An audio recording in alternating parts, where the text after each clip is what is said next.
और ध्यान रखना मेरे जैसा टीचर है ना, वो तो हमारा 2 नंबर का है ना, तो इसमें आपको हाफ मार्क्स दे देगा या फिर 1 मार्क्स भी दे सकता हूं। मैं तो इतना खुश हो जाऊंगा क्योंकि इसमें प्रयास है, इसमें बच्चे की मेहनत दिख रही है कि बच्चा ये कह रहा है कि मैं वीक हूं लेकिन मैंने मेहनत की है, और ये चीज बस दिख जानी चाहिए कॉपी में, फिर आपको पास होने से कोई नहीं रोक सकता। टीचर आपको आशीर्वाद और देगा, हो सकता है अच्छे मार्क्स भी दे दे। ठीक है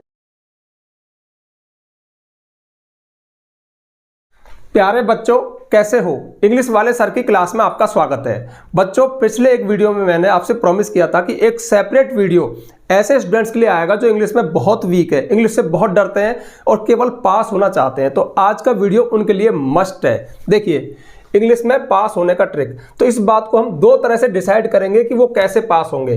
पहला पॉइंट होगा, पहला बिंदु होगा जिस पर हम चर्चा करेंगे कि उनको कॉपी में क्या नहीं करना है। ध्यान रखना, क्या नहीं करना है, अगर ये कर दिया तो फेल हो जाएंगे। और दूसरा बिंदु होगा क्या करना है, यानी कॉपी में क्या क्या लिखना है। तो ध्यान रखना, अगर ये दोनों बिंदु आपने अच्छे से समझ लिए, कुछ बातें अच्छे से दिमाग में बिठा ली, तो आप इंग्लिश में आसानी से पास हो जाओगे। ध्यान रखना, अदर सब्जेक्ट की तुलना में इंग्लिश में पास होना सरल है। और हाँ, हमारा दिमाग उल्टा काम करता है। इस वीडियो पे सबसे ज्यादा कमेंट पता क्या आएंगे? सर हमें 95 प्लस मार्क्स चाहिए, हमें 90 अबव मार्क्स चाहिए। तो मैं अभी से अनाउंस कर रहा हूं कि नेक्स्ट वीडियो टॉपर्स के लिए होगा जो 95 प्लस मार्क्स लाना चाहते हैं, तो वो क्या करें। ठीक है, सेपरेट वीडियो दे दूंगा। फिलहाल हम चर्चा करते हैं कि जो वीक स्टूडेंट है, जो इंग्लिश में बिल्कुल जीरो है, उनको कॉपी में क्या नहीं करना है। ठीक है, तो इसमें मैं कुछ एक पॉइंट बताऊंगा। और हाँ, सबसे खास बात, जो पॉइंट मैं आपको बताऊंगा ना, हो सकता है कि कुछ स्टूडेंट्स वो गलतियां ना करते हो, लेकिन मैंने तो 15-20 साल ऑफलाइन पढ़ाया है ना, तो मुझे तो पता है ना कि स्टूडेंट्स क्या क्या कर सकते हैं। ध्यान रखना, कुछ बेवकूफियां, कुछ गलतियां ऐसी होती हैं जो इग्नोर की जा सकती हैं, यानी माफ की जा सकती हैं। ठीक है, नंबर दिए जा सकते हैं, लेकिन आपकी कुछ गलतियां, कुछ बेवकूफियां ऐसी होती हैं जो कभी इग्नोर नहीं की जाती, कभी माफ नहीं की जा सकती, सीधा बस कट मारता है। ध्यान रखना, तो ये वो गलतियां हैं जो आपको नहीं करनी है। तो इनमें सबसे पहला पॉइंट है बिंदु ए। ठीक है, आपको कॉपी को, जो आपको कॉपी मिलेगी ना, उसको खाली नहीं छोड़ना है। ठीक है, अब आप में से बहुत से ये कह सकते हैं कि नहीं सर हम तो खाली नहीं छोड़ते हैं, लेकिन ध्यान रखना, बहुत सारे स्टूडेंट्स, वीक स्टूडेंट्स इंग्लिश से इतना डरते हैं, मतलब वो समझते हैं कि शायद मैं इंग्लिश लिखूंगा तो करंट लगेगा। क्यों? क्योंकि मैं गलत लिखूंगा। लेकिन ऐसा नहीं है, कोई करंट नहीं मारता। आप कॉपी खाली मत छोड़ना। ध्यान रखना, खाली कॉपी में टीचर तो क्या, भगवान भी नंबर नहीं दे सकते, तो इसलिए कॉपी को खाली नहीं छोड़ना है। अब इसके अंदर क्या लिखना है, क्या भरना है, ये मैं आपको नेक्स्ट बिंदु पे बताऊंगा, लेकिन इस बात का ध्यान रखना, कॉपी को खाली नहीं छोड़ना है। ठीक है, नंबर 2 बी में देखना है, एक नई भाषा नहीं लिखनी है। अभी आप चक्कर में पड़ गए होगे नई भाषा कहां से आ गई। हाँ, लिखते हैं। देखिए, मरता क्या ना करता, बहुत सारे बच्चे, बहुत सारे स्टूडेंट्स इतने वीक होते हैं, वो टीचर को चकमा देने के लिए एक नई भाषा बना देते हैं। यानी क्या करते हैं, मतलब वो देखो, चूंकि कॉपी खाली नहीं छोड़नी है तो मोस्ट ऑफ स्टूडेंट्स खाली नहीं छोड़ते, फिर पता क्या करते हैं, वो आंसर आता नहीं तो फिर वो एक नई भाषा लिख देते हैं। जैसे एग्जाम्पल के लिए वो लिखेंगे AKPTU, मतलब अब AKPTU ये कोई वर्ड इंग्लिश में नहीं होता, किसी लैंग्वेज में नहीं होता, तो वो ऐसे ही ऐसे वर्ड लिखते चले जाते हैं। यकीन करना, हो सकता है कि आप ना लिखते हो, लेकिन स्टूडेंट्स लिखते हैं, और जो ऐसा लिखते हैं वो फंसते हैं, वो फेल हो जाते हैं साफ साफ। जैसे सेंटेंस लिख रहे हैं तो उनका एक वर्ड ये है, अब इंग्लिश डिक्शनरी में ऐसा कोई वर्ड नहीं है। जैसे वो लिखेंगे NIU, ठीक है, ऐसा कोई वर्ड नहीं है, कोई स्पेलिंग नहीं है, और बस ऐसे ऐसे वर्ड से पूरी कॉपी भर देते हैं। ठीक है, टीचर बस एक नजर डालता है और ऐसे काट देता है। ठीक है, इसके अलावा अब जिस बच्चे ने कॉपी में ऐसा कर दिया, उसको बाई चांस नकल करके या कहीं से कैसे भी रट के एक आध आंसर उसका सही भी लिख गया ना, टीचर उसको भी काट देगा, क्योंकि टीचर को पता है कि अगर ये ऐसा कर रहा है, इसका मतलब ये बिल्कुल जीरो है, शून्य है, नगण्य है, ये कुछ नहीं जानता, और उसका जो सही है ना, उसमें मान लो नंबर दे भी दिया तो क्या फर्क पड़ जाएगा। कहने का मतलब है ये बहुत बड़ी मिस्टेक है, ये आपको कॉपी में नहीं करके आनी है, भले ही आपको इंग्लिश नहीं आती हो। ठीक है, अब तीसरा पॉइंट देखते हैं। तीसरा पॉइंट है हमारा, आंसर में क्वेश्चन को नहीं लिखना है। अब हो सकता है कि आप में से बहुत से लोगों को सुनकर के हंसी आ रही होगी, लेकिन वास्तव में स्टूडेंट्स ऐसा करते हैं। मैंने फिर कहा ना, मरता क्या ना करता, जब कुछ नहीं आता तो फिर कुछ भी करते हैं, और जब कुछ भी करते हैं ना तो वो ऐसी बेवकूफियां हो जाती है जिनको माफ नहीं किया जा सकता। टीचर देखते ही बस फेल ही करेगा और कुछ नहीं करेगा। तो आंसर में क्वेश्चन को नहीं लिखना है। देखिए, मैंने ये देखा है, जो मैंने देखा है मैं वही बात आपको बता रहा हूँ कि कौन से स्टूडेंट्स फेल होते हैं। जैसे देखिए, क्वेश्चन आया पेपर में, जैसे why did Bholi refuse to Mary Bishambar. ठीक है, एक 10th क्लास में एक लेसन है भोली, उसमें से क्वेश्चन आया माना कि why did Bholi refuse to Mary Bishambar, भोली ने बिशंबर से शादी करने से मना क्यों कर दिया। अब देखिए यहां पे तो लिखेगा वो आंसर, ठीक है, और अब पता है आंसर उसको आता नहीं, कॉपी भरनी है, तो पता है क्या करेगा, same to same why did Bholi refuse to marry और बिशंबर। ठीक है, यानी उसने क्या कर दिया, आंसर में क्वेश्चन को रिपीट कर दिया। अब एक बात बताइए, वो चाहता है आपसे आंसर, ठीक है, अब आपने आंसर में अगर ये चीज लिखी है तो किस पे जा रही है, जो एग्जामिनर है जो कॉपी चेक कर रहा है ना, मतलब आपने तो, उसने तो आपसे पूछा कि क्यों मना कर दिया, और आप पता क्या कर रहे हो, भोली ने बिशंबर से शादी करने से क्यों मना कर दिया, बता, माना तुम उससे ही पूछ रहे हो, तो बताइए क्या ये गलती माफ हो सकती है, नहीं हो सकती। तो आप कॉपी भरने के चक्कर में इन मिस्टेक्स को ना करें, ये बिल्कुल गलत होगा। मतलब ऐसा करके आप बिल्कुल डल साबित हो जाते हो, यानी आपको फेल तो करना ही पड़ेगा, मतलब आपको नंबर देना ही नहीं चाहिए, क्योंकि गलती इतनी बड़ी है। वो आंसर मांग रहा है और आप क्वेश्चन में क्वेश्चन को ही लिख रहे हो, तो ये भी नहीं करना है। ठीक है, और नेक्स्ट पॉइंट है हमारा डी, जो आपको नहीं करना है, और वो है unseen passage. Unseen passage most of हमारे इंग्लिश के पेपर में आते ही है, तो अनसीन पैसेज का भारी मात्रा में यूज करना। अब ये भारी मात्रा में यूज क्या होता है, तो देखिए अनसीन पैसेज एक ऐसी चीज होती है जो आसानी से किसी को पास करवा सकती है, यानी कहने का मतलब इसमें लूज मार्किंग होती है। जो नेक्स्ट पॉइंट आएगा ना क्या करना है, तो उसमें मैं इसके बारे में चर्चा करूंगा। ठीक है, तो अब बहुत सारे स्टूडेंट्स क्या करते हैं कि अनसीन पैसेज बहुत शानदार चीज है। शानदार क्यों है, उसमें बहुत सारे इंग्लिश लिखी हुई आई है, ठीक है, उसके अलावा तो सारे क्वेश्चन ही क्वेश्चन है, तो वहां पर उनको राहत मिलती है कि इसमें तो बहुत सारे सेंटेंस है जो इंग्लिश है, तो उसका डबल यूज करते हैं, उसमें से आंसर तो निकालते ही है। इसके अलावा चूंकि उनको कुछ नहीं आता, तो जो भी क्वेश्चन और होते हैं ना, उसके अंदर वो उस अनसीन पैसेज की लाइनों को उठा के रख देते हैं। तो एक बात बताइए, टीचर अंधा है क्या, बिल्कुल पढ़ता नहीं है क्या, वो देखता है भाई। जैसे माना देखिए एग्जाम्पल के लिए यही है, why did Bholi refuse to Mary Bishambar. ठीक है, अब क्वेश्चन में आपने क्वेश्चन नहीं लिखा, लेकिन अनसीन पैसेज बहुत बड़ा विकल्प आपके सामने होता है, सच में होता है, बच्चे ऐसा करते हैं, इसलिए मैं बोल रहा हूं। तो बताओ क्या करेगा, अब इसके आंसर में वो यहां अनसीन पैसेज में से निकल रहा है। अब माना अनसीन पैसेज महात्मा गांधी के ऊपर था, ठीक है, महात्मा गांधी की बायोग्राफी थी उसमें।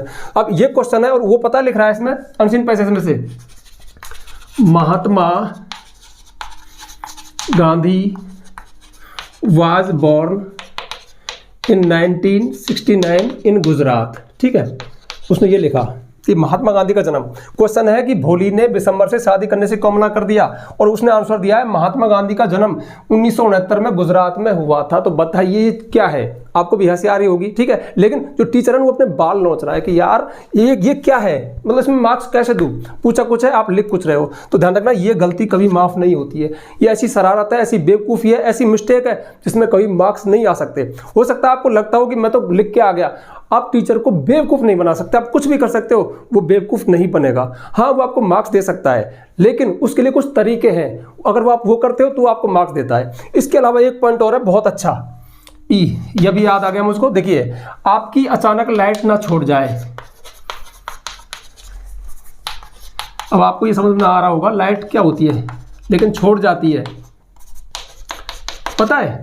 बहुत सारे वीक स्टूडेंट, मैं उनको अच्छी तरह तोते की तरह रटा देता हूँ, भैया कंपोजिशन करना, अनसीन पैसेज करना, लेटर का फॉर्मेट अच्छे से रट लेना, मतलब कि सबसे पहले डेट आएगी, उसके बाद माय डियर आएगा, उसके बाद ये फिक्स लाइन है, ठीक है, एंड कैसे होगा, योर्स लविंग वगैरह सब कुछ बता देता हूँ। लेकिन बच्चे इतने जिद्दी होते हैं, माना उन्होंने हट कर रखी है कि तुम हमें पास करवा के दिखा दो। अच्छा, लेटर लिखने को कहा है, ठीक है, मैं भी देखता हूँ कैसे लिखता हूँ। पता है क्या करेगा, शुरू में डेट वगैरह लिख दी, माय डियर फादर, और एक लाइन लिख के, और फिर लाइट गई। ये लाइट का मतलब है लाइट गई मतलब आगे कुछ लिखेगा नहीं, पूरा पेज खाली है। और जो टीचर है, जो एग्जामिनर है, जैसा मेरी बात बताऊं, अब मेरी क्लास के बच्चे मुझे खूब पता थे कि भाई ये वीक है, ये फेल होने वाला है, ये पास है, ये टॉपर है, ठीक है। अब जो वीक आया तो मैं सोच रहा हूँ लेटर वेटर लिख दिया होगा तो मैं पास कर दूं इसको। लेटर आया, ठीक है, मैं बड़ा खुश हुआ कि मार्क्स दे दूं। अब लेटर शुरू कर दिया और जैसे अपना एड्रेस वगैरह लिख दिया, माय डियर फादर शुरू कर दिया, और फिर खाली, लाइट गई, पेज पूरा खाली और छोड़ा है, ये दिखाने के लिए कि देख मैंने खाली छोड़ रखा है। अगला आंसर अगले पेज में दिया है, वो खाली छोड़ के मुझे दिखाया है, तो बताओ उसको कैसे मार्क्स दिए जाएं। कहने का मतलब है आपकी अचानक से लाइट ना छोड़ जाए, कब, काम की चीजों में जहां से तुम पास हो गए। जो अगले बिंदु है आपको क्या करना है, उनमें वो चीजें बताऊंगा, ठीक है। अब बढ़ते हैं कि आपको क्या करना है। और चलिए अब उस बिंदु पर चर्चा करते हैं जिसका आपको बेसब्री से इंतजार है कि आपको क्या करना है। तो समझ लीजिए, आपको अनसीन पैसेज सॉल्व करने हैं, जरूर करने हैं, बट किस तरह से ये मैं आपको बताऊंगा। इसके अलावा आपको कंपोजिशन पार्ट कैसे करना है, सारी चीजें एक एक करके डिटेल में बताऊंगा। लेकिन उससे पहले कुछ खास टिप्स, ये ऐसी कुछ खास टिप्स हैं जो आपको दिमाग में रखनी चाहिए। देखिए, मेरा एक स्वभाव है, जब मैं आपको अनसीन पैसेज बताता और चीजें बताता तो भूल जाता, हो सकता है मैं भूल जाता, इसलिए मैंने पहले ही लिख दिया। इनको विशेष ध्यान रखना, मतलब इन पे आप थोड़ा काम करना। तो पहली टिप्स है हैंड राइटिंग। अच्छा, ये टिप्स क्या है, देखो, जो इंटेलिजेंट स्टूडेंट होता है ना, उसकी हर चीज इंटेलिजेंट होती है, उसकी हैंड राइटिंग भी अच्छी होती है, वो आंसर देना जानता है। तो आप कम से कम इंटेलिजेंट नहीं हो तो उसकी कुछ बातों में तो नकल कर सकते हो ना। तो अगर आप इन चीजों पे काम करोगे तो आपको धक्का लगने में यानी पास होने में बहुत हेल्प मिलेगी। Number 1, hand writing. देखिए, मैंने देखा है कि जो वीक स्टूडेंट है ना, वो हर चीज में वीक होते हैं, मोस्ट ऑफ उनकी हैंड राइटिंग भी खराब होती है। तो थोड़ा हैंड राइटिंग पे वर्क कर लेना। अब हालांकि हैंड राइटिंग एक ऐसी चीज है जो रातों रात नहीं सुधर सकती, लेकिन कुछ काम करके हम इसको बेहतर बना सकते हैं। इस पर मैंने सेपरेट वीडियो बनाया है, उसका लिंक मैं आपको दे दूंगा। देखिए, मोटा मोटा मैं आपको बता दूं, हैंड राइटिंग का मतलब है कि आप जो लिख रहे हो ना, वो उसको समझ में आ जाना चाहिए। तो जो आपके लेटर से जो अक्षर है ना, वो बहुत बड़े बड़े ना हो, वो बहुत छोटे ना हो, और आपके जो वर्ड्स है वो फैले हुए ना हो, यानी वर्ड्स आपके बंधे हुए होने चाहिए। और अगले वर्ड, एक वर्ड और अगले वर्ड के बीच में गैप होना चाहिए। उनकी साइज ऐसी मीडियम हो कि वो सामने वाला पढ़ ले। यानी आप ऐसा ना करें कि देखो, जैसे ये है,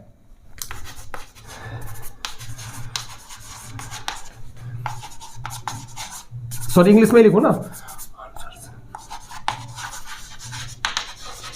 अब देखो, मोस्ट ऑफ ये होता है, ऐसे बच्चे फेल होते हैं। अब एक ही वर्ड सा लग रहा है, ऐसा लग रहा है कि सब कुछ एक ही है, घिल-मिल हो रहा है, आपस में मिला हुआ है, मिक्स हो रहा है। तो वो ऐसे करें, थोड़ा साइज को ठीक कर दें।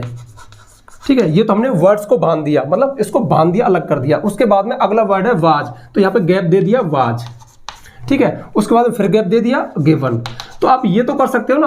अब आपके जो लेटर्स की शेप है ना, वो आपसे नहीं बदलेगी क्योंकि तो बचपन से बिगड़ गई, लेकिन आप कम से कम इनको ऐसे साफ साफ लिख सकते हो ताकि वो पढ़ ले। तो ये आपको करना है, मतलब इन बातों पे ध्यान करना है, और ज्यादा देखना है तो वीडियो जाके आप देख लेना। दूसरा है आंसर्स के बीच में 2 लाइन छोड़ना, 2 लाइन का गैप होना चाहिए। जैसे माना आपने कोई आंसर दिया, आपका आंसर खत्म हो गया, तो जब नेक्स्ट आंसर दो ना, तो 2 या 3 लाइन, मतलब 2 से कम नहीं होनी चाहिए, 3 भी दे सकते हो, तो वो साफ साफ नजर आएगा। ऐसा मत करना मिक्स कर दिया, मतलब कहाँ 9वां खत्म हुआ 10वां कहाँ शुरू हो गया पता ही नहीं चल रहा है। तो ध्यान रखना, आंसर्स के बीच में गैप देना है, हैंड राइटिंग पे काम करना है। और तीसरा, कट नहीं मारने। कट का मतलब है कि जो वीक स्टूडेंट है ना, हालांकि उसकी सेंटेंस पहले ही गलत है, लेकिन भयभीत और है, तो पता है थोड़ा भी लिखता है फिर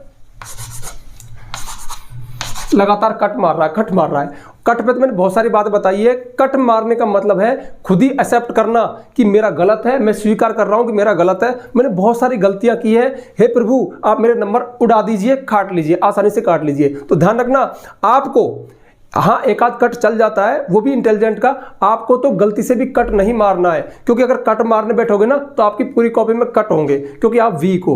और ये आपकी कमी नहीं है, अरे कमी तो खैर तुम्हारी है, तुम इंग्लिश से सिर्फ डरते हो, कभी इसका मुकाबला नहीं करते हो। अगर मुकाबला करने बैठोगे ना तो ये सरेंडर हो जाएगी, ये उतनी भी कठिन नहीं है, बट आपने तो बस एक डर बिठा रखा है, इससे दूर भागते हो। ठीक है, तो ध्यान रखना, कट कम से कम मारने। आप इस तरह से कट नहीं मारोगे क्योंकि आपकी हैंड राइटिंग भी लगभग खराब होती है, उसमें आप कॉपी को और भद्दा बना देते हो ये कट लगा करके। तो कम से कम कट लगाने की कोशिश करना। ठीक है, ये कुछ खास टिप्स थे। अब चर्चा करते हैं कि अनसीन पैसेज कैसे करें। तो देखिए, अब ये चर्चा बहुत गंभीर होने वाली है, थोड़ा ध्यान से समझना मेरी बात को। देखिए, इंग्लिश सब्जेक्ट ऐसा है कि इसमें थोड़ी पोल है। पोल का मतलब है इसमें एक पतली गली है जिससे निकलकर कोई स्टूडेंट पास हो सकता है। और वो पतली गलियां, जैसे मैंने अक्सर कई वीडियोस में बताया कि हमारे इंग्लिश के पेपर में मोस्ट ऑफ 4 पार्ट होते हैं। एक ग्रामर पार्ट होता है, एक कंपोजिशन पार्ट होता है, कंपोजिशन मतलब letter application, report writing, paragraph वगैरह। एक होता है क्वेश्चन आंसर, मतलब बुक में से क्वेश्चन आंसर पूछे जाते हैं, और एक होते हैं अनसीन पैसेज। अब बोर्ड कोई भी हो, 10th क्लास हो, 12th क्लास हो, लगभग यही स्कीम होती है, थोड़ा बहुत ऊपर नीचे हो सकता है। तो देखिए, आपको क्या करना है कि सबसे पहले, अब आपका अनसीन पैसेज भले ही किसी भी सेक्शन में आया हो, हाँ कई बोर्ड में 2 अनसीन पैसेज भी आते हैं, ठीक है, कई में 1 आता है, या फिर कई बार ऐसा भी होता है कि एक अनसीन पैसेज आएगा आंसर निकालने के लिए, और एक अनसीन पैसेज में से वो नोट मेकिंग और समरी निकलवाएगा, मतलब समरी करवाएगा। ठीक है, तो 2 हो गए।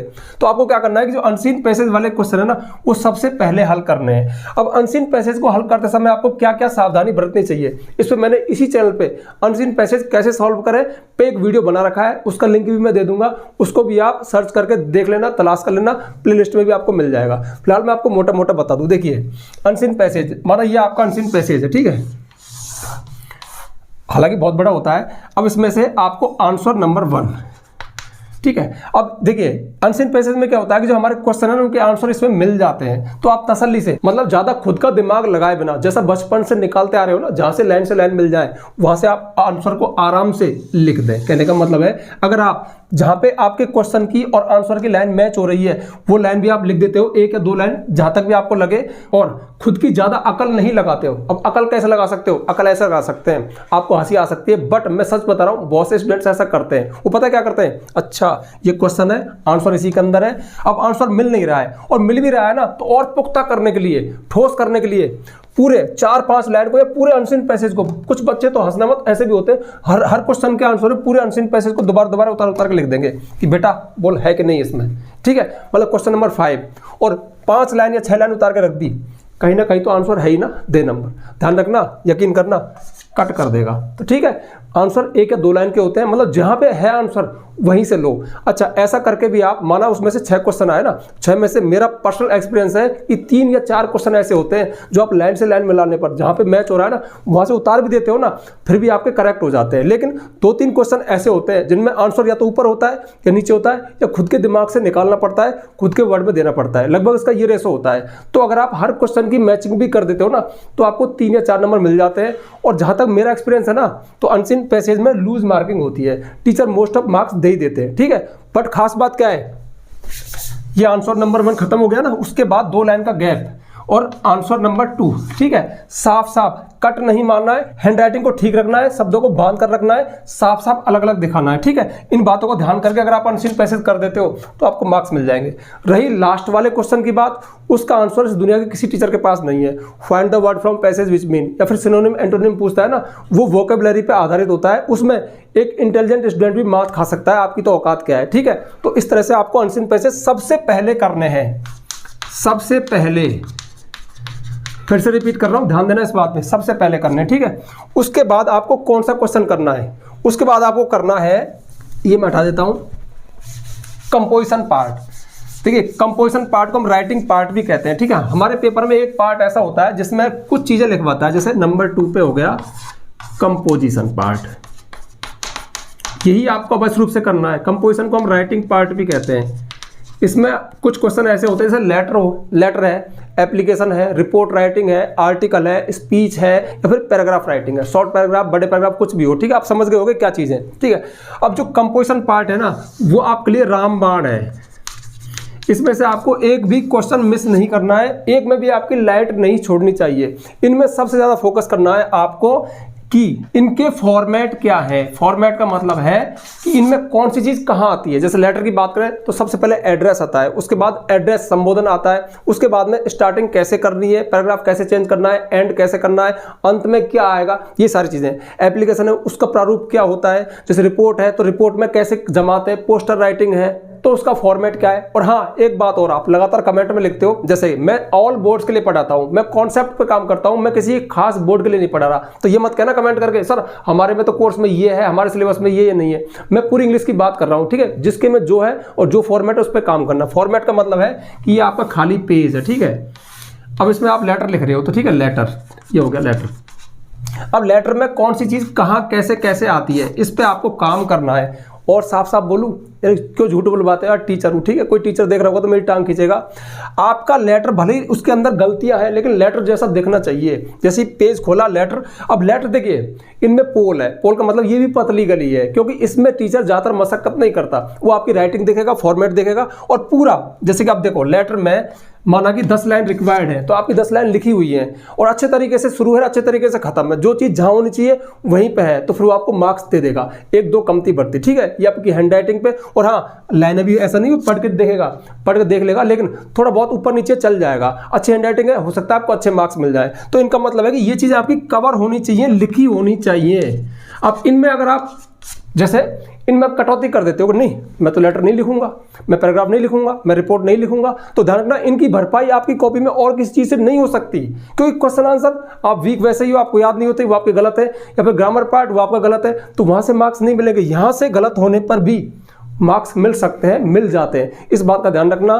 तो कंपोजिशन पार्ट पे आपको काम करना है, काम करने का मतलब है। और हाँ एक खास बात देखो, इसमें जैसे आपके सेंटेंस थोड़े बहुत भी गलत है। जैसे माना पियोन है, उसके खिलाफ आप शिकायत कर रहे हो, पियोन का व्यवहार सही नहीं है, उसकी शिकायत करते हो, प्रिंसिपल को पत्र लिखो। अब देखिए टूटे फूटे सेंटेंस अगर आप बनाते हो ना तो बेस्ट होते हैं, ध्यान रखना। हम क्या करते हैं, हम पूरी साल यार मोस्ट क्या आएगा नकल कर लें, मतलब साफ बिल्कुल लिखेंगे तो करेक्ट लिखेंगे। अरे ध्यान रखना, जो टीचर है ना, जो एग्जामिनर है ना, वो बहुत साल से कॉपी चेक कर रहा है, उसके पास तुमसे 10 गुना ज्यादा दिमाग है। वो आपकी कॉपी में, तुम तो कॉपी की बात करते हो, उसकी शुरुआत में एक सेंटेंस को पढ़ करके ही आपको जज कर लेता है कि आप कितना इंग्लिश सीखे हो, और उसी आधार पर मार्किंग होती है। लेकिन हम पूरी कॉपी में चालाक बनने की कोशिश करते हैं, कहीं से कुछ मिल जाए, जुगाड़ मिल जाए, मोस्ट मिल जाए। कई वीडियोस में इस बात को बता चुका हूं। इसलिए ईमानदार रहो, ईमानदारी से सेंटेंस लिखो। आपके ईमानदारी से लिखे गए सेंटेंस आधे अधूरे भी सही है, गलत है ना, बहुत अच्छे मार्क्स देगा। जैसे देखिए आप लिख रहे हो आवर पियोन इज लेजी, खैर ये तो सेंटेंस सही है। ही नॉट ड्रिंक वाटर, जैसे आपने लिखा कि वह पानी नहीं पिलाता है, आप कहना चाह रहे हो कि वह पानी नहीं पिलाता है, तो देखो ही नॉट ड्रिंक वाटर। अब ये सेंटेंस ग्रामर के आधार पर गलत है, ठीक है, ये बिल्कुल भी सही नहीं है, ठीक है। लेकिन अगर आपने अपने दिमाग से लिखा कि वह पानी नहीं पिलाता है, तो एग्जामिनर जो कॉपी चेक कर रहा है पता है वो क्या है, अच्छा बच्चा कोशिश कर रहा है यार, बच्चे ने सही लिखने की कोशिश की लेकिन नहीं लिख पाया, ग्रामेटिकल मिस्टेक है, लेकिन कोशिश कर रहा है। और ध्यान रखना, जिस कॉपी में कोशिश होती है ना, वो दुनिया की बेस्ट कॉपी है। अरे आपसे इंग्लिश का पेपर ले क्यों रहे हैं यार वो, ताकि आपकी इंग्लिश को चेक कर सके भाई इंग्लिश में आप लिखना पढ़ना सीखे या नहीं सीखे, ठीक है। थोड़ा सा कि आप सेंटेंस बना सकते हो और पढ़ सकते हो। पढ़ना चेक करने के लिए उसने अनसीन पैसेज दे दिए, आपका लिखना चेक करने के लिए उसने ये कंपोजिशन पार्ट दे दिया। अब इसमें थोड़ी बहुत मिस्टेक तो चलती है यार। एक बात बताओ, 10th क्लास का 12th क्लास का बच्चे से कैसे उम्मीद की जा सकती है कि 100% सही इंग्लिश सीख जाए, है नहीं हो सकता ना। तो फिर ध्यान रखना गलतियां चलेंगी, लेकिन ईमानदारी वाले प्रयास होने चाहिए। और हाँ, सबसे मेन बात है कि जो वर्ड लिमिट है ना, वर्ड लिमिट फिर भूल जाता, वर्ड लिमिट का विशेष ध्यान रखना। इस टीचर को आप पे बिल्कुल दया नहीं आएगी कि आप कमजोर हो, आप होशियार हो, आप क्या हो। अगर लेटर में उसे 100 वर्ड चाहिए तो 100 वर्ड की पूर्ति आपको करनी पड़ेगी, भले आप लाइन को रिपीट करो, कुछ भी करो, मुझे नहीं पता, लेकिन नहीं करना क्या, अनसीन पैसेज को उठा के मत लाना, ठीक है। हाँ, आपके सेंटेंस थोड़े बहुत गलत चलेंगे, थोड़ा इमेजिनेशन का यूज करो और कैसे भी करके कवर करो, लेकिन 10 लाइन आपको लिखनी है। तो जिस क्वेश्चन का आंसर जितने में रिक्वायर्ड है, जो वर्ड लिमिट है, उस तक पहुंचो अच्छी राइटिंग में, बिना कट किए हुए। अब थोड़े प्रयास तो आपको करने पड़ेंगे यार, सफेद झूठ तो नहीं चलेगा ना, ठीक है, इस बात का ध्यान रखना। तो ये जो कंपोजिशन पार्ट है, ये आपको ईमानदारी से वर्ड लिमिट का ध्यान रखते हुए अच्छी हैंडराइटिंग में, अच्छे फॉर्मेट में कवर करना है। और एक खास बात, आपका लेटर है ना, एक पेज में हो गया, उस पेज में और कुछ मत करो। मान 5-6 लाइन बच भी गई ना, छोड़ो उनको, नेक्स्ट पेज पे जाओ। क्योंकि जो कंपोजिशन पार्ट है ना, ये महंगी चीजें हैं, क्योंकि 8-8, 7-7, अब ये मत करना सर हमारे बोर्ड में इतने नंबर का आता है, किसी बोर्ड में 7 का होगा, किसी में 10 का होगा, किसी में 5 का होगा, तो ये महंगी चीज है, ठीक है। अब महंगी चीज है ना, उस पर थोड़ा सा अलग अलग, ये लेटर हो गया, पेज पलटा, ये रिपोर्ट राइटिंग होगी, पेज पलटा, ये आर्टिकल स्पीच हो गया, पेज पलटा, ये पैराग्राफ हो गया, मतलब अलग अलग पेज में करो और इनको थोड़ा अच्छा दिखाओ, अच्छे लुक में। तो यहाँ पे आपको अच्छे मार्क्स मिल सकते हैं, आप आसानी से पास हो जाओगे। पास तो आप यहीं तक हो जाते हो 2 पार्ट में ही, ठीक है। अगर ये दोनों चीज़ आपने मेरी सलाह को मानते हुए अच्छे से लिख दी ना, कवर कर दी, आप इंग्लिश में पास हो जाते हो। अब बढ़ते थोड़ा सा आगे कि बुक को कैसे सॉल्व करें, क्योंकि बुक से आपको डर लगता है, आपको आंसर होता नहीं, लेकिन उसमें भी हम कुछ कर सकते हैं। और चलिए अब देखते हैं कि जो वीक स्टूडेंट है उनको बुक और पोएम के क्वेश्चन आंसर के साथ क्या करना है और ग्रामर के साथ क्या करना है। तो देखिए खास बात, हाँ अभी मैं सोच रहा था कि बहुत सारे, देखिए ऐसा तो है नहीं कि हर स्टूडेंट बिल्कुल वीक हो, बिल्कुल फेल होने वाला हो, तो मीडियम में बहुत सारे होते हैं। अब जो थोड़े थोड़े मीडियम में होंगे ना, कोई 50% का हो, कोई 60 का, कोई 70 का, उनको बहुत सारी चीज़ें बहुत अजीब लग रही होंगी, क्योंकि थोड़े हाथ पैर तो भी मारते हैं, थोड़े से इंटेलिजेंट भी होते हैं, किसी चीज़ पे उनकी पकड़ अच्छी होती है, हो सकता है किसी ग्रामर पार्ट ठीक हो, भले ही वो औसत हो। तो ध्यान रखना, आज का वीडियो मैंने सिर्फ उसको ध्यान में रखकर बनाया है जो बहुत वीक है और जो वास्तव में इंग्लिश में फेल हो सकता है। तो आज का वीडियो सिर्फ उनके लिए है, टॉपर्स के लिए और बना दूंगा, मीडियम वालों के लिए भी एक बना दूंगा, ठीक है। फिलहाल हम अब खास बात क्या है कि जो वीक स्टूडेंट है ना, वो पास तो लगभग हो चुके हैं, लगभग क्या 100% हो चुके हैं। लेकिन ध्यान रखना, अगर वो पुख्ता करना चाहते हैं, दुरुस्त करना चाहते हैं और थोड़े से अधिक नंबर लाना चाहते हैं ना, तो इन चीज़ों को भी खाली नहीं छोड़ करना है, इनमें भी कुछ ना कुछ करना है। अब क्या करना है, थोड़ा शॉर्ट में सुन लो, क्योंकि वीडियो काफ़ी लॉन्ग हो चुका। तो देखिए यार, लॉन्ग क्या है एक बात बताओ, तुम पूरी साल से इतना डर रहे हो, इतना क्लासेस में गए, इतना तुमने मतलब होमवर्क किया, बैग उठाया, ये वो टिफिन साथ लेके गए, इतना, और लास्ट में पास होने के लिए मेरी वीडियो देख रहे हो, और फिर भी अगर बोर हो रहे हो तो फिर तुम्हारा क्या किया जाए यार। कम से कम वीडियो तो पूरा देखो। देखिए बुक एंड पोएम के क्वेश्चन आंसर के साथ क्या करना है। तो देखिए, पहली बात, खाली नहीं छोड़ना है। अब लिखना क्या है, याद तुम्हें कुछ है नहीं, तो भैया मैं आपको देखो एक टीचर के नाते ये प्रेरित ही कर सकता हूं कि अगर आप आंसर ना दे सको, नोट कर लेना, बहुत अच्छी बात बताऊंगा, अगर आंसर भी ना दे सको ना तो आंसर की खुशबू तो दिखा सकते हो, महक तो दे सकते हो। अब महक कैसे आएगी, तो देखिए, माना आपकी किसी बुक में 12 चैप्टर है, 12 लेसन है, ठीक है। अब 12 लेसन में से आप एक एक क्वेश्चन तो याद कर सकते हो। अब वो आए ना आए, अगर उस चैप्टर में से आ गया ना तो आपने माना वो भी लिख दिया तो खुशबू सी आ गई, ऐसा लगेगा हाँ कुछ तो लिखा है, बजाय खाली छोड़ने के और बजाय गलत लिखने के, बजाय अनसीन पैसेज को उसके अंदर डालने से, वो बेटर है। इसके अलावा आप चाहो ना तो जो पार्ट है, जो लेसन है, उसकी हिंदी पढ़ सकते हो, हिंदी समरी दिमाग में है। और जो टूटी फूटी इंग्लिश तुमसे आती है, तुम भले ग्रामर का बिल्कुल यूज मत करो, तुम वर्ड से वर्ड जोड़ दो। जैसे तुम लिख सकते हो भोली, ठीक है, भोली, और उसके बाद पॉक मार्क्स, जैसे ये अच्छा वर्ड है, इनको याद कर लो, इनमें मार्क्स आते हैं, सॉरी इनमें नंबर आएंगे, क्योंकि ये वो वर्ड हैं जिनमें उस लेसन की, उस पार्ट की जान है। कहने का मतलब है उसके केंद्रीय सेंट्रल आइडिया से रिलेटेड वर्ड है ये। तो भोली, पॉक्स मार्क्स, नॉट स्पीक, ठीक है, विसंभर, मैरी, नोट। अब ऐसा करके एक बच्चे की कॉपी खाली है, ठीक है, और एक बच्चे की कॉपी में अनसीन पैसेज उतार दिया, और एक ने कुछ लिखा काट दिया, एक ने कुछ ऐसा लिखा, मतलब लिखने का भ्रम पैदा करवा देते हैं बच्चे, बहुत छोटे छोटे लिख देंगे मच्छर सा, और यहाँ एक विदेशी भाषा, सॉरी एक अलग ही भाषा का आविष्कार कर देंगे बेवकूफ़ बनाने के लिए। उन सब की बजाय अगर आप ये लिखते हो भोली, पॉक मार्क्स, नॉट स्पीक, विसंबर, मैरी, नोट, और भी कुछ एक वर्ड जो आपके याद है, ठीक है, वो लिख देते हो, बहुत बेटर है उस चीज़ से। और ध्यान रखना, मेरे जैसे टीचर है ना, वो तो माना 2 नंबर का है ना, तो इसमें आपको हाफ मार्क्स दे देगा या फिर 1 मार्क्स भी दे सकता हूं, मैं तो इतना खुश हो जाऊंगा, क्योंकि इसमें प्रयास है, इसमें बच्चे की मेहनत दिख रही है कि बच्चा ये कह रहा है कि मैं वीक हूं लेकिन मैंने मेहनत की है, और ये चीज बस दिख जानी चाहिए कॉपी में, फिर आपको पास होने से कोई नहीं रोक सकता। टीचर आपको आशीर्वाद और देगा, हो सकता है अच्छे मार्क्स भी दे दे, ठीक है। तो ये किया करो, कहने का मतलब है कि आपको थोड़े प्रयास करने, थोड़ा लिखने की प्रैक्टिस करनी है, समरी दिमाग में रखनी है, टूटे फूटे वर्ड में लिखना है, या फिर उस पार्ट में से माना उसमें 10 क्वेश्चन है तो 2-3 को तो याद कर सकते हो ना। अरे यार एक बात बताओ, जैसे 12 चैप्टर है, उनमें से 5-4 जो आपको सरल लगते हैं उनको तो याद कर सकते हो यार, खाली मत छोड़ना, कुछ ना कुछ लिख देना। कहने का मतलब है यहां से भी आपको नंबर लेने हैं, ठीक है, खाली नहीं छोड़ना है, जितना कर सकते हो करना है। अब पोएम क्वेश्चन के साथ भी यही करना है, और पोएम में अगर आपको एक्सप्लेनेशन आती है ना तो वो तो फ्री का जुगाड़ है, ठीक है, उसमें रेफरेंस, कॉन्टेक्स्ट, एक्सप्लेनेशन अगर आपके बोर्ड में आती है तो बहुत फ्री का माल है, सॉरी फ्री का जुगाड़ है, उसमें भी पोल है, उसमें भी पतली गली, वहां से मार्क्स लिए जा सकते हैं, क्योंकि उनमें थोड़ी सी लूज मार्किंग होती है, ठीक है। तो इनमें आपको कुछ ना कुछ करना है, प्रयास करके देखना, थोड़ा बहुत याद करना है, थोड़ा बहुत रटना है, लेकिन छोड़ना नहीं है। उसके बाद आ गई ग्रामर। अब ग्रामर एक ऐसी चीज है भैया, इसमें मैं कुछ नहीं कर सकता, तुम तो कर सकते हो यार, थोड़ी सी मेहनत कर लो ना। माना आपके बोर्ड में 5 टॉपिक है, अब 5 में से मॉडल्स है, तो कौन कौन से खास मॉडल्स हैं, उनकी ट्रिक कुछ तो याद कर सकते हो, तो यहाँ पे भी आप नंबर गेन कर सकते हो। हालांकि मैं इस चीज़ पे ज़्यादा नहीं बोल सकता, क्योंकि ग्रामर एक ऐसी चीज़ है जहाँ से किसी स्टूडेंट का 100% आकलन हो जाता है कि उसमें कितना माइंड है, उसने कितनी मेहनत की है, वो इंग्लिश को कितना जानता है, ठीक है। अब इसमें भी लेकिन आपको खाली नहीं छोड़ना है, इसमें भी आप जितना कर सको 5 टॉपिक उनमें से 2 को कवर कर लो, 3 को कवर कर लो।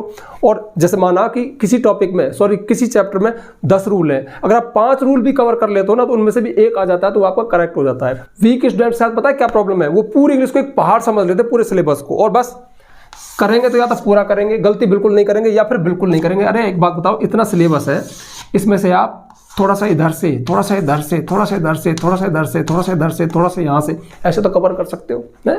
माना जैसे कोई 5 टॉपिक है, 1 टॉपिक को कवर कर लो, 12 चैप्टर है, 4 को 5 को कवर कर लो, लेकिन तुम ऐसे मत छोड़ा करो कि बस कि मैं तो वीक हूँ, मतलब जब तुम खाली छोड़ते हो तुमको कुछ नहीं मिलता है, ठीक है। तो भाई ये थी मेरी स्ट्रेटेजी, अगर आपको पसंद आई हो तो ठीक है, और अपने मन से करते हो तो फिर तुम देख लेना, ठीक है। ध्यान रखना लक नहीं चलता है, और दूसरी खास ध्यान रखना, एग्जामिनर आप पे बिल्कुल भी दया नहीं करेगा।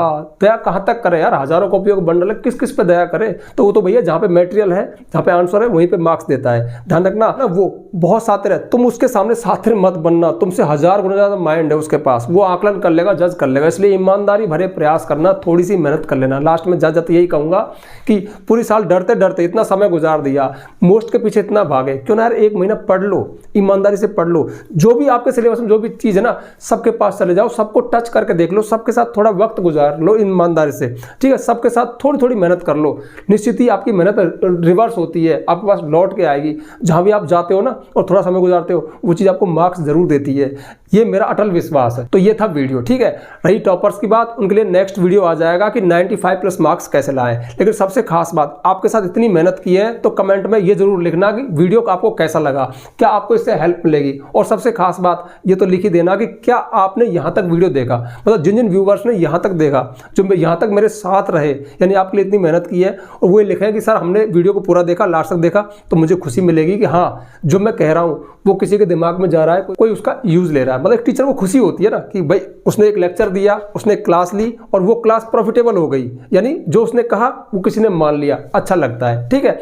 हालांकि जाते जाते ये जरूर कहूंगा कि सफलता का कोई शॉर्टकट नहीं होता। यहाँ पर आप इस वीडियो पे शॉर्टकट के लिए आए हो कि इंग्लिश में कैसे भी पास हो जाए, तो ध्यान रखना सिर्फ पास होने से काम नहीं चलेगा। यहाँ पर तो मैं आपको निकलवा दूंगा, आप पास भी हो जाओगे, लेकिन वो परीक्षा जहाँ से आपको जॉब मिलेगी, जब आप एक कंपटीशन में बैठोगे ना, वहाँ पे आप फेल हो जाओगे। इसलिए ईमानदारी वाली बात तो यही है कि आज से अभी से पढ़ना शुरू कर दो, ठीक है। इस इंग्लिश को सीखना ही पड़ेगा, तभी इससे पिन छूटेगा। ऐसे शॉर्टकट के पीछे कब तक भागते रहोगे, और इन शॉर्टकट से आपको रियल सक्सेस नहीं मिलने वाली है, ठीक है। तो अगर आपको वीडियो पसंद आया हो, पसंद तो आना चाहिए, बहुत मेहनत की है, तो वीडियो को लाइक जरूर कर देना, ज़्यादा से ज़्यादा शेयर करना। हर वीडियो में कहता हूं, लेकिन इसमें खास कह रहा हूं, ज़्यादा से ज़्यादा शेयर करना, क्योंकि अगर आप शेयर करते हो ना तो आपका फ्रेंड, आपका पड़ोसी, आपका रिश्तेदार भी पास हो सकता है ये वीडियो देख करके।